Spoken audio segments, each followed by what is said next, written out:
Minglawa. This is the weekly highlight news of Radio NUG. I'm James. Here are the news highlights for this week. The Union Prime Minister of the National Unity Government, Win Khaing Thann, attends Myanmar 12/2024 Cabinet Meeting of the National Unity Government. The leader of the Myanmar Parliamentary Delegation, Dr. Myat Aye, attends the 148th International Parliamentary Conference in Geneva, Switzerland.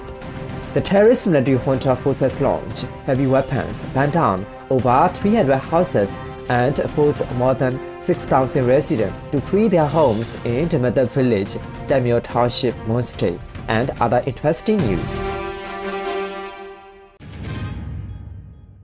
These are the weekly news details. The Union Prime Minister of the National Unity Government, Win Khaing Thann, attended the number 12/2024 Cabinet Meeting of the National Unity Government. The Union Prime Minister stated during the meeting that in the 6 months since last October, we have witnessed the terrorist military juntas and forces have gradually disintegrated. Their strength has weakened. There has been an increase in never before seen surrender and desertion, and they are even addressing the issues of the forced recruitment. People are quite concerned about the forced conscription, and the economy has been affected. He also brought up the issue of the labor shortage in the industrial zones of Yangon. The relevant revolutionary forces are attempting to respond to this forced recruiting in various ways, the Union Prime Minister stated.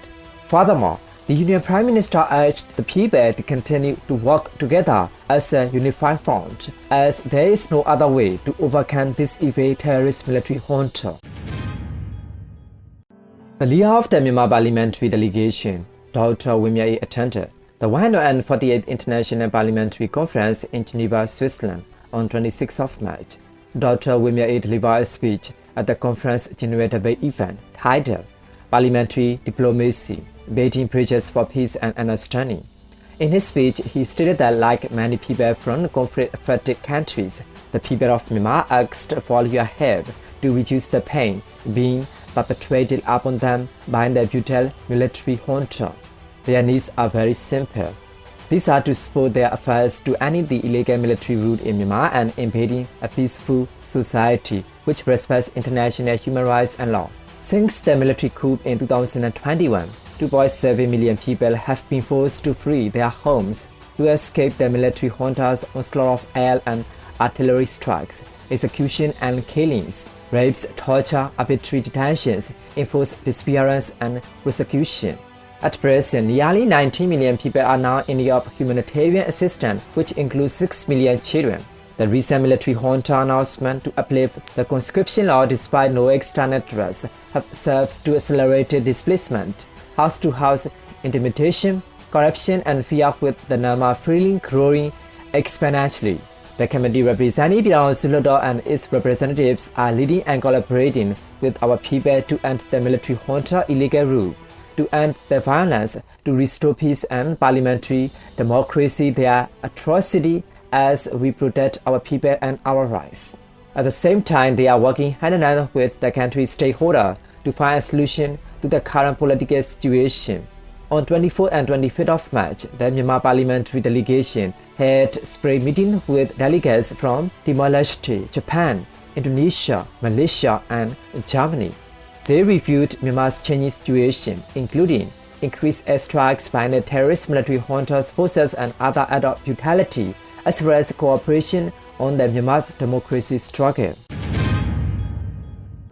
Deputy Minister for the Ministry of Human Rights of the National Unity Government, Woo remarked on social media in March that Myanmar's political forces and people's attitudes about the Rohingya will not change. In the current situation, not only the Rohingya, but also all the civilians throughout the country are being oppressed. He also stated that when we experience the suffering, we become sympathetic, we understand. So, in such a situation, please understand that some people have a big-hearted and have not sympathized with us in the past. Welcome and comfort them. According to the Deputy Minister, Myanmar's political forces and people have no plan of changing their attitudes about the Rohingya. There is no reason for this to become an unethical situation. The Deputy Minister added that the terrorist military junta is arming the Rohingya and enabling them to defend themselves and to reduce the crimes they have committed in the past. According to the Mon State Federal Council MSFC, Myanmar's Army, Navy and Air Force, under the control of the terrorist military junta, launched heavy weaponry and burned down over 300 houses, forcing over 6,000 civilians to flee Dhamathat Village, Kyaikmaraw Township in Mon State. On 27 of March, the terrorist military junta used heavy weaponry to burn down the village of Dhamathat, which is home to the majority of the Mon people and has no armed forces. According to MSFC, the terrorist military junta's forces did not dare to fight the Mon and Karen armed forces as well as people's revolutionary organizations. Therefore, they intentionally targeted the local people. Furthermore, the terrorist military junta's forces also prohibited the arrival of the fire engine to assist with the fire, and MSFC strongly condemned this inhuman act. As war crimes and crimes against humanity were committed, the terrorist military junta took similar action in many parts of the Chin State, the Sakai region, Karenni State, and Kayun State. They have also committed in Mon State. To put an end to this inhuman acts of terrorism as soon as possible, MSFC urged for the end of the terrorist military junta and encourages the entire people to push and fight against it in a various way. The Mon State Federal Council MSFC also requested Mon people in Mon State, Mon ethnic groups residing abroad, the general public and international organizations to send humanitarian aid to Mon State residents who are homeless and suffering as a result of the terrorist military extremist acts. The two parliaments intensively discussed $121 million for Myanmar. The US President Joe Biden has signed and approved. Although the Senate requested $121 million, the House of Representatives only allocated $50 million. But the $121 million for Myanmar was approved thanks to the negotiation.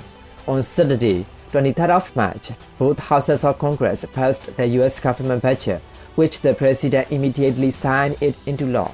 Among the $121 million, the US Department of State, under the Burma Act, International Development Aid Agencies and Humanitarian Aid, people affected by war conflicts, ethnic armed organizations in Myanmar, People's Defense Forces PDF and pro-democracy groups will all receive technical and non-weapons assistance. Additionally, it has been stated that the US government will allow financial funds to be used for aid from 2023 to 2027.